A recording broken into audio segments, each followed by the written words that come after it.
नारद जी है, उनमें अवतार है। नारद जी को अभिमान हो गया। भगवान ने उनके अहंकार को देखते हुए उसको उखाड़ फेंकने की इच्छा व्यक्त की। कल हमारे बीच में परम पूज्य राम कथा के सुप्रसिद्ध विश्व के गायक, जिनकी अद्भुत गायन शैली है, कल वो बीच में अहित की कृपा करके पधारे और ये विषय चल ही रहा था। तो मैं आपको ये बता रहा था कि महर्षि नारद जी के लिए बिरचू मगमहु नगर एक, ये गौर से सुनना, ये बड़ी अच्छी बात है कि भगवान शंकर जी ने काम को तो जीता लेकिन क्रोध को नहीं जीत पाए, और क्रोध आ गया और काम को जला करके खाक कर दिया। ठीक है ना, समझ में आ गया? काम को जीत लिया लेकिन क्रोध को नहीं जीत पाए शंकर जी, और काम को जला करके खाक कर दिया। दूसरी ओर नारद जी, जिन्होंने काम को तो जीता ही, पर काम के साथ साथ में उन्होंने क्रोध को भी जीत लिया, क्योंकि वो भी क्रोध देख करके काम को समाप्त कर सकते थे, लेकिन ऐसा नहीं किया। अब आप दोनों को तुलना करके देखें तो महान कौन है, शंकर जी के नारद जी? अब आप मानसिक परिकल्पना से, चिंतन से कह दोगे कि शंकर जी, पर तथ्यपूर्वक चिंतन करके देखो तो ऐसा लगता है कि नारद जी मान, उन्होंने काम को भी जीता और क्रोध को भी जीता। लेकिन शंकर जी को काम आया, काम को जीता लेकिन क्रोध आएगा, आ गया, जला करके खाक कर दिया। पर कभी कभी कोई विकार व्यक्ति के जीवन में छुपा हुआ रहता है और मौका पा करके उठता है। क्या नारद जी को क्रोध नहीं आया? शंकर जी के जीवन में काम आया, क्रोध आया, और तत्क्षण काम को जला करके, और काम जला और थोड़ी देर बाद रति को रोते हुए देख करके शंकर जी के आंखों से आंसू गिरने लगे। इसलिए क्रोध उतनी देर तक के लिए आए बहुत जरूरी हो तब। ये तबला भाई साहब बजा रहे हैं हमारे रघुनाथ जी, क्या नाम? अवधेश। अवधेश, अवधेश के बालक 4 सदा, तो हमारे बड़े दुलारे हैं, बड़े छोटे से हमारे साथ में कई जगह गए हैं, और भोपाल तरफ के घुनसौर के हैं। तो क्या मैं बता रहा था आपको, तबला बजाते हैं। तबला को आपने देखा होगा, जब बैठते हैं तब भी खुटखुट करते हैं, और जब समझ जाते हैं कि अब सभा समाप्त, तो फिर खुटखुट करते हैं। क्या मतलब है? उतनी देर तक के लिए चढ़ाते हैं जितनी देर तक काम हो, उसके बाद में उतार देते हैं। ऐसा नहीं कि 24 घंटा चढ़ा रहे। ऐसी क्रोध है, उतनी देर तक के भला है, थोड़ी देर के लिए है। नहीं तो हमारे एक गुरुजी थे बनारस में, एक बार रात्रि को शास्त्रार्थ के लिए गए, हम भी साथ में गए, रात में लौटे लगभग 12:30 बजे। सो आकर के हमसे बोले कि कमलदास जी, हमें अपनी तो चिंता नहीं, आपकी चिंता है, भूख लगी होगी, सो गुरु माता जी से पूछ लो अगर बना के कुछ रखा हो। हमें मालूम नहीं था मामला क्या है, गुरु जी भी डरते थे गुरु माता जी से। तो हमने जाके कहा, गुरु माता जी, वो गुरु जी आ गए हैं। तो कहा, तो क्या करें, तुम्हारे गुरु जी आ गए, तुम्हारे गुरु जी रात रात भर घूमेंगे, तो क्या हम भी जागेंगे तुम्हारे गुरु जी के लिए? बोले कुछ बना के, बोले वो खिचड़ी बना के रखिए, खानी है तो खा जाओ, नहीं तो गुरु जी चुपचाप सो जाओ। तो हमने कहा, गुरु जी खिचड़ी बनी रखी है, तुम्हें हीटर से जला के गर्म कर देते। बोले ना ना, हीटर मत जलाना। तो हमने कहा फिर? का थोड़ी देर के लिए उनके सिर पर रख दो, उनका सिर ही 1000 वाट हीटर की तरह है, तो वहीं पर रख करके गर्म हो जाए। तो किसी किसी का सिर ऑलवेज 24 घंटे 1000 हीटर के बाट के समान रहता है। भगवान शिव ने क्रोध किया और क्रोध में काम को जला करके खाक कर दिया, और पूरे जीवन भर के लिए वो काम से बच गए। नारद जी ने जो ममता की, जो दया की, वही दया का परिणाम हुआ बाद में बड़े भयानक रूप में काम उनके जीवन में।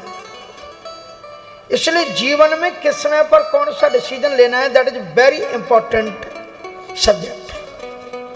और हम देखते हैं कि एक बड़ी सुंदर घटना है, इसे ध्यान से सुनना। और वो घटना यह कि भगवान बुद्ध के 2 शिष्य संसार में धर्म प्रचार के लिए जा रहे थे। तो भगवान बुद्ध ने कहा, कहीं लखनारी के मृगनयन न होना, पाने को बेचैन, काम की बड़ी इति बृहदार, सुकृत क्षण में। तुम धर्म के प्रचार के लिए जा रहे हो, बड़ी सावधानी रखना। स्त्री की काया की बात तो दूर, स्त्री की छाया से भी तुम दूर रहना। भगवान बुद्ध के वो शिष्य धर्म प्रचार के लिए चल दिए। ध्यान से सुनना, इसमें कोई स्त्री की निंदा नहीं, ध्यान से सुनना। अब वो महाराज चल दिए। भगवान बुद्ध के दोनों प्रचारक एक नदी के किनारे किनारे, भिक्षु उनको कहते थे, नदी के किनारे किनारे चले जा रहे थे। और उनमें से एक भिक्षु ने देखा कि नदी के दूसरी तरफ पर एक महिला, ग्रामीण महिला घड़ा लेकर के आई और उसने अपने घड़े को नदी में डुबोया। और जो ही नदी में डुबोया तो वो घड़ा भर गया। और जब वो खींचने लगी तो जिस किनारे की धसीली मिट्टी पर वो बैठी हुई थी, वो मिट्टी धसक गई और वो उसमें गिर पड़ी। नदी का प्रबल वेग था, वो महिला बहने लगी। और बहती हुई महिला थोड़ी चीख रही थी, चिल्ला रही थी, कोई मुझे बचाओ, और डूब रही थी। वहां पर कोई भी नहीं था, वहां पर वो 2 शिष्य थे। और गुरुजी ने उपदेश दिया था कि नारी की काया तो दूर, नारी की छाया से भी दूर रहना। क्या करें? उसमें से एक शिष्य ने सोचा कि मैंने ज्यादा सोचने में देर लगाई तो ये मर जाएगी। उसने छलांग लगाई और तत्काल आकर के उसने उस नारी को अपने कंधे पर रखा और किनारे पर लाया। और किनारे पर ला करके उसको स्वस्थ किया और उसके घर तक पहुंचाया। वो दूसरा शिष्य वेट करता रहा, प्रतीक्षा करता रहा। जब वो शिष्य आ गया, उसने कहा, यार तुमने गुरुजी की आज्ञा का उल्लंघन किया। हम भी देख रहे थे, गुरुजी ने कहा था कि नारी की काया की बात तो दूर, उसकी छाया से भी दूर रहना। तुमने तो उसको कंधे पर रखा, 1 घंटे तुम उसके पास रहे। लौट करके जब दोनों शिष्य गुरु के पास में आए तो प्राचीन काल की परंपरा होती थी कि शिष्य भिक्षाटन करके गुरु को देते थे। और फिर उसके बाद में यदि उनसे कोई साधना का गलती हो गई तो गुरु से निवेदन कर लेते थे, मुझसे ये अपराध। तो उसमें से वो शिष्य तो कुछ नहीं बोला, लेकिन जिस शिष्य ने देखा था वो बोला। गुरुजी ने पूछा, कोई गलती तो नहीं हुई? कहा, नहीं गुरुजी, कोई गलती नहीं, हमने तो कोई गलती नहीं की, इन्होंने गलती की। तो गुरुजी ने पूछा, तुमने क्या गलती की? कहा कि महाराज ये इन्होंने नारी को उठाया और उधर ले गए। बोले, हाँ तुम लोग। गुरुजी ने पूछा कि तुमको जब मना किया गया था कि नारी की काया तो दूर, छाया से भी दूर रहना, तो तुम? कहा, गुरुजी आपने ये भी कहा था प्राणी मात्र में ईश्वर रहता है, प्राणी मात्र पर दया करो, यही आपने धर्म बताया था। और हम साधु के सामने एक स्त्री डूब के मर जाए तो काहे के साधु? इसलिए हमने छलांग लगा दी। और हमने उस समय आपका वो उपदेश दिमाग में नहीं लाया कि नारी की काया से दूर रखना। मैंने तो केवल शरीर में उसके प्राण को देखा और मैं जाकर के उसको सहारा देकर के मैंने बाहर निकाला और मैंने आपके उपदेश का पालन किया है। गुरुजी ने उसे अपने छाती से लगा लिया, कहा कि धर्म जड़ नहीं है, धर्म को समझो, धर्म की परिभाषा करो, शब्दों में मत बन जाओ कि बस यही हमारा दकिया नूसीपन है, उसमें बन गए।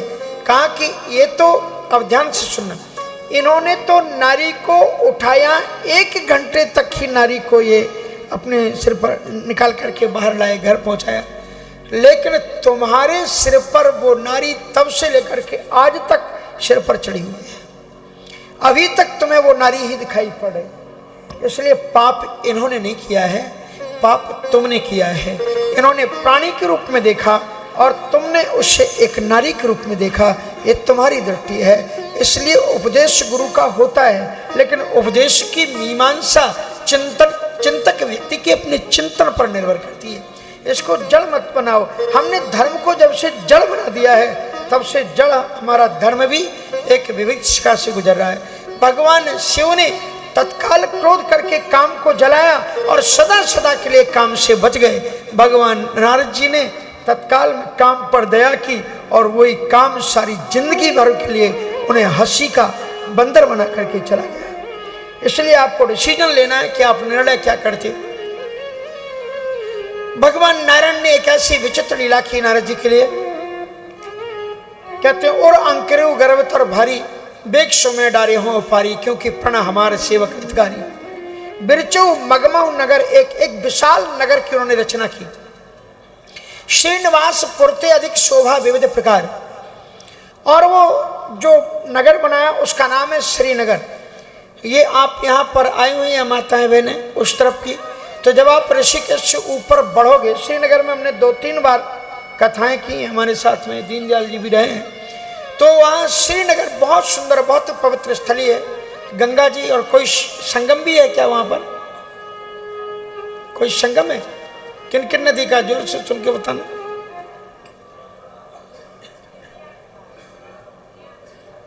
देवप्रयाग, हाँ, तो वहां पर संगम भी है श्रीनगर।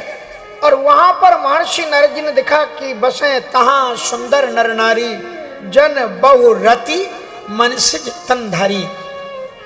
एक काम को उन्होंने जीता, लेकिन अब जिस नगर में पहुंचे उसके सारे नर नारी रति और काम के प्रतीक में परिभ्रमण करते हुए दिखलाई पड़े। और उसी समय वहां पर उन्होंने पूछा कि इतना विशाल नगर, इतने शुभ व्यवस्थित लोग, नर नारी, जितने भी दुनिया भर के राजा हैं, ऐसा कौन है जो नारद को न जानता हो? सब मेरे चेला। चेला बनाने की भी एक बड़ी भूख होती है। कहा जी चेला नहीं है हमारा, ये नारद, ये है कौन राजा? कहा यहाँ के राजा शीलनिधि महाराज हैं। और तो उन्होंने कहा शीलनिधि महाराज, मैं उनको नहीं जानता, पर वो तो मुझे जानते होंगे, उनको सूचना दो। महर्षि नारद आए, तेई पूर्वशय शीलनिधि राधा, अग्नित हाय गए शयन समाजा, विश्व मोहिनी तास कुमारी, श्री विमोह स्वरूप निहारी, करे स्वयंवर सो नृपवाला, और आए तहां अग्नित महीपाला। आन दिखाई नारदाएं भूपति राजकुमारी। राजा ने अपनी राजकुमारी को, अब समझ गए ना, ये सब माया का है, ये पूरा नगर माया का है, जितने नर नारी वहां पर हैं वो सब माया के, इतनी विशाल माया का। और इसलिए सब ऐसी एक फिल्म बनाई गई है जिसके डायरेक्टर भगवान है और उसके अनुसार काम चल रहा है।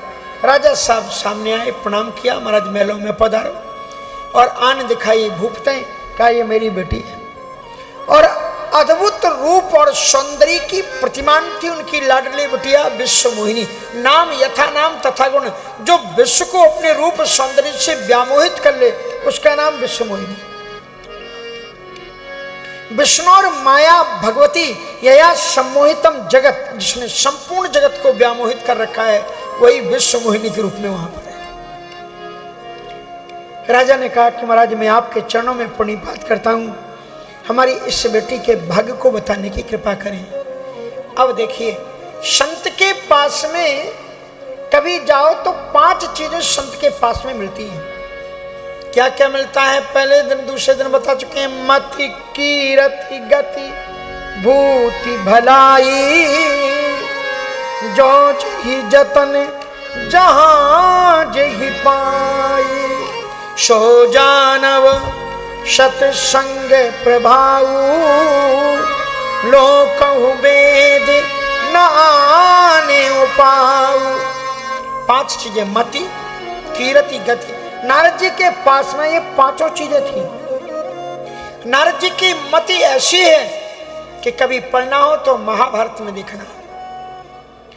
जब भगवान कृष्ण भी चिंतित हो जाते हैं, अब 16,108 पत्नियां, कभी किसी को मनाओ तो कोई रूठ जाए, किसी को मनाओ तो कोई रूठ जाए, भगवान चिंतित।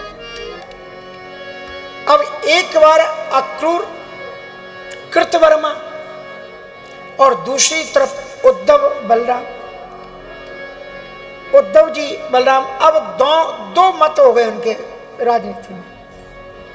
एक दल ये कहता है कि आप राजसूय यज्ञ में जाओ, यज्ञ में जाना चाहिए, और एक कहता है आप जरासंध से युद्ध करने के लिए राजाओं के लिए जाओ।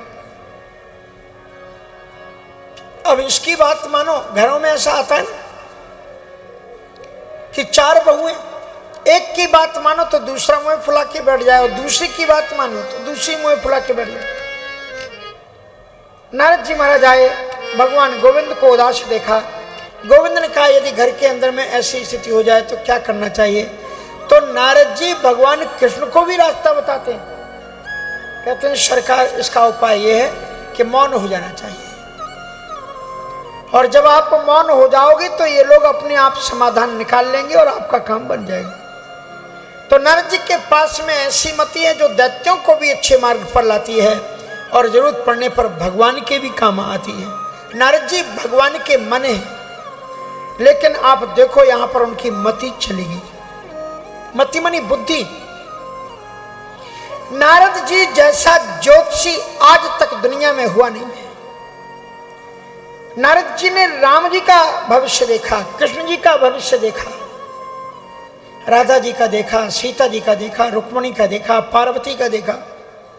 जिसके देखो उसी का नामकरण करते हैं, उनका नाम रखते हैं, उनका जन्मपत्री और जन्म कुंडली वगैरह। पर आज देखिए इस अहंकार के बाद में नारद जी की मति चलेगी। क्या मति चलेगी? उन्होंने जो भविष्य में बताया वो कभी गलत नहीं निकला, पर आज जो कुछ उन्होंने भविष्य बताया उससे बेटी का वो सब गलत निकला। क्योंकि व्यक्ति में जब अभिमान आता है तो उसे ठीक से दिखलाई नहीं पड़ता। अभिमान एक पीलिया रोग की तरह है। जैसे पीलिया रोग हो जाता है तो चारों तरफ पीला पीला ही दिखलाई पड़ता है। शारीरिक विकार भी पीले रूप में दिखलाई पड़ते हैं, निकलते हैं। उसी तरह से नारद जी को चारों तरफ एक दूसरी दृष्टि उनकी पैदा हुई। कन्या के भाग में लिखा कुछ और था, नारद जी ने पढ़ा उसके उल्टा। नारद जी ने देखा लक्षणिताशु बिलो की भुलाने हृदय हरस प्रगट बदनाम। लक्षणिताशु बिलो की भुलाने हृदय हरस प्रगट बदनाम। जो यही बर अमर सोई होई, जो यही बर अमर सोई होई, समर भूमि पवन को समर भूमि पवन को। दो चीजें इसमें आई। ये भैया बीच में डमरू मत बजाना, कौन है उनको बंद कर दीजिएगा। इधर ही हमने बैठा रखे सब बजाने वाले। तो जो यही कहते हैं, जो यही बड़े अमर सुई हुई, उस कन्या के भाग में कुछ और लिखा हुआ था। लिखा ये था कि इस बेटी का विवाह जिसके साथ में होगा वो अमर होगा, वो पहले से ही अमर होगा, उसके साथ में इसका विवाह होगा। पर नारद जी ने यह सोचा कि जिसके साथ में इसका विवाह हो जाएगा वो विवाह करने वाला अमर हो जाएगा। मानी अगर मैं इसके साथ में विवाह कर लूं तो मैं अमर हो जाऊंगा। जो यही बड़े अमर सुई हुई। लिखा हुआ यह था कि समर भूमि ते जितव न कोई। इस लड़की का ऐसे वर के साथ में विवाह होगा जो अपराजेय होगा, जिससे रणभूमि में कोई जीत नहीं सकता होगा। लेकिन नारद जी ने पढ़ा ये कि जिसका इसके साथ विवाह हो जाएगा फिर उसे कोई जीत नहीं पाएगा। लिखा हुआ यह था कि सेवै सकल चराचर ताही, बड़े शीलनिधि कन्या चाहिए। जिसकी चर अचर समस्त प्राणी सेवा करते होंगे उसके साथ में इस बेटी का विवाह होगा। पर नारद जी ने पढ़ा ये कि जिसका विवाह इसके साथ हो जाएगा सारी दुनिया उसकी पूजा करने लग जाएगी। अब आप जान रहे हो नारद जी ने शंकर जी से अपना कंपटीशन कर लिया कि जो चीज शंकर जी के पास में है मुझे भी, मेरे पास में भी वो होना चाहिए। शंकर जी अजर अमर हैं, तो मैं यदि इसके साथ में शादी कर लूं तो मैं अजर अमर हो जाऊंगा। शंकर जी अपराजेय हैं, उन्हें कोई जीत नहीं सकता है, मैं यदि इसके साथ में शादी कर लूं तो मैं अपराजेय हो जाऊंगा। और इस तरह से वो सोचते हैं कि सारी दुनिया शंकर जी की पूजा करती है, अगर मैं इसके साथ में, तो तीनों चीजें जो चाहिए थी उल्टी नारद जी ने पढ़ी। लिखा हुआ ये था कि जिसके साथ में ये विशेषताएं होंगी उसके साथ इसका विवाह होगा। पर नारद जी ने सोचा जो इसके साथ विवाह कर लेगा तो मति उनकी चलेगी। और दूसरी चीज देखिए, नारद जी महाराज कभी भी झूठ नहीं बोलते। जो उन्होंने बोला है कभी उनकी बात जो होती है वो भी सत्य ही होती है अलग तरह से। आज नारद जी ने अपने हित के लिए झूठ बोला। ज्योतिषी का कर्तव्य होता है कि जो लिखा है यथार्थ बता दे, पर नारद जी ने जो लिखा हुआ था वो तो बताया ही नहीं। नारद जी ने सोचा दीवालों के भी कान होते हैं, कहीं किसी ने सुन लिया तो, और जब तक हमने इधर उधर के इंतजाम जुटाया तब तक कोई दूसरे ही ले गया तो लक्षण सब विचारे और राखे कछुक बनाए ओ लक्षण सब विचारे और राखे कछुक बनाए रूप सन भाखे लक्षण सब विचारे और राखे कछुक बनाए रूप सन लक्षण सब विचारे और राखे कछुक बनाए रूप सन भाखे लक्षण सब बनाए और राखे। लक्षण सब विचार, जितने लक्षणों का विचार किया सब अंदर रख लिए और झूठ मूठ में बना। लड़की बहुत अच्छी है, बहुत नाम रोशन करेगी और बड़ी सौभाग्यशाली होगी। कछुक बनाए भूषण, वो किसी को नहीं बताया कि जो इसके साथ विवाह करेगा अमर हो जाएगा, सारी दुनिया उसकी, ये सारी बातें छुपा ली। इसके बाद में नारद जी की मति चली गई और कीर्ति चली गई। मति, कीर्ति, गति, भूति, भलाई, पांचों चीजें चली गई। मति चली गई, कीर्ति चली गई। इस घटना के बाद में नारद जी जोकर बन करके रहे। अब देखो जितनी भी रामलीलाएं होती हैं, रासलीलाएं होती हैं, तो नारद जी प्राय जोकर की टाइप से आते हैं, जबकि नारद जी से बड़ा कोई ज्ञानी संत नहीं। नारद का संस्कृत में अर्थ है नारम ददाति स नारदा, जो सदैव ज्ञान का वितरण करता हो उसका नाम नारद है। और उसका हमारे हिंदी वालों ने कभी कभी ये भी अर्थ कर दिया, नारद जिसकी वाणी कभी रद ना होती हो उसका नाम नारद है। लेकिन अगर आप सुबह सुबह कोई व्यक्ति मिले उसे प्रेम से कह दो कि आप तो पक्के नारद हो, तो झगड़ा ना आज हो जाए तो हमसे बोलना। नारद जी की स्थिति हो गई। मति, कीर्ति नष्ट हो गई। मति, कीर्ति, गति। नारद जी अकेले एक ऋषि हैं। बहुत से ऋषियों को जन्म जन्म मुनि जतन कराही, अंत राम कहे आवत नहीं। लेकिन नारद जी उनमें से एक ऐसे संत, जब चाहे तब भगवान के पास, जब चाहे तब पाताल, जब चाहे तब मृत्युलोक, ऐसी गति किसी की नहीं। लेकिन उन नारद जी की गति रुक गई। गति क्या रुक गई? उन्होंने ये सोचा कि हुई है जात गहर अति भाई, यदि मैं नारायण के पास अपने निवेदन को लेकर के सहायता के लिए पहुंचूं तो बहुत देर लग जाएगी। नारद जी एक पल में पहुंचने वाले, और उन्होंने ये सोचा कि देर हो जाएगी। तो मति, कीर्ति, गति और भूति, भूति मानी संपदा। नारद जी के पास में संपत्ति है, वो सदैव नारायण नारायण गाते। लेकिन इसके बाद में क्या हुआ, नारद जी के जीवन में एक ऐसी परिस्थिति पैदा हुई कि मति, कीर्ति, गति, भूति, जो राम नाम की संपदा थी, वो राम नाम नारायण नारायण छोड़ करके अब काम का ही चरित्र चारों तरफ गाने लगे, तो धन भी चला गया। मति, कीर्ति, गति, भूति और भलाई। नारद जी में पांचवी विशेषता यह है कि जीव मात्र का कल्याण करते हैं। जो कुंभकर्ण 6 महीने सोने वाला है, नारद जी ने ऐसे कुंभकर्ण को भी एक दिन जागने पर उसे मंत्र दिया है और दीक्षा दी है, और उसे राम का मेडिटेशन ध्यान सिखाया है। क्या गजब के नारद जी संत थे, एक दिन में मेडिटेशन सिखा दिया। हमारी मैत्री जी रोज मेडिटेशन करा रही है, पता नहीं कितने लोग सीख पाते हैं।